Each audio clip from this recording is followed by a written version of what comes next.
শাকিব খান বলেন, বুবলি বলেন, পরিমণি বলেন, প্রিন্স মামুন বলেন, অ্যালেক্স সবুজ বলেন, এমদাদুল বলেন, ওই সেলিব্রিটির কাছে এবং একটা চুলের সমানও না, আমি এমন একটা সেলিব্রিটিকে এখানে আহ্বান করছি।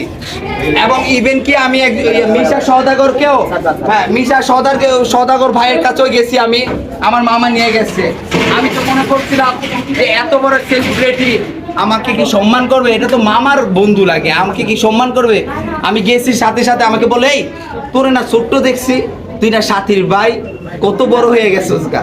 যাই হোক, চিনতে পারছেন তো সেই ব্যক্তিটার কাছেও ওই সেলিব্রিটি কিছু না, উনি এত বড় সেলিব্রিটি, বুঝতে পারছেন। কারণ কি, এই সেলিব্রিটির জন্য আমি অনেক কিছু শিখতে পারছি, এই সেলিব্রিটির জন্য আমি 3 বেলা খাবার খেতে পারছি, এই সেলিব্রিটির জন্য যখন আমার বড় ভাই আমাকে হাত বেঁধে এক পাও বারিন্দায়